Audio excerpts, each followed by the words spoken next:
51 jours après la démission du gouvernement Attal, la France a enfin un Premier ministre. Ce jeudi 5 septembre, c'est Michel Barnier qui est nommé Premier ministre. C'est le 5e Premier ministre d'Emmanuel Macron. Michel Barnier, 73 ans, est le plus ancien, le plus âgé des Premiers ministres. Il succède donc à Gabriel Attal, le plus jeune des Premiers ministres. Michel Barnier plaît à Emmanuel Macron. C'est un Européen convaincu, c'est un libéral. Donc effectivement, il ressemble un peu à Emmanuel Macron. Et puis surtout, c'est pas quelqu'un qui va lui faire de l'ombre parce que Michel Barnier ne sera pas candidat à la présidentielle en 2027. Donc ça, c'est un élément important.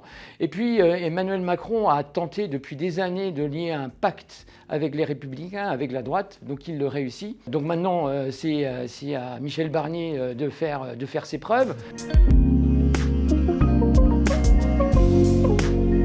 Ce qui pourrait le faire échouer, c'est la situation de l'hémicycle. L'Assemblée nationale est extrêmement divisée.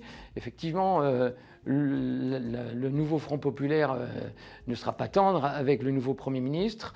Les LR, dont est issu Michel Barnier, forcément ne vont pas le censurer. Mais ce qu'il demande, c'est que Michel Barnier applique à la lettre le pacte législatif que Laurent Wauquiez et Bruno Retailleau ont présenté à la fin juillet. Donc plus de sécurité, pas d'abrogation de la réforme des retraites. Michel Barnier connaît un peu sa feuille de route et s'il ne va pas dans le sens des LR ni dans le sens de RN, il sera forcément censuré.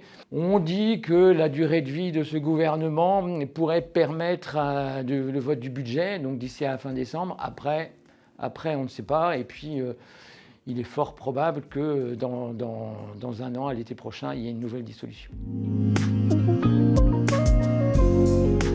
Il a été tour à tour ministre de l'Environnement, il a été ministre de l'Agriculture, il a été ministre des Affaires étrangères et des Affaires européennes.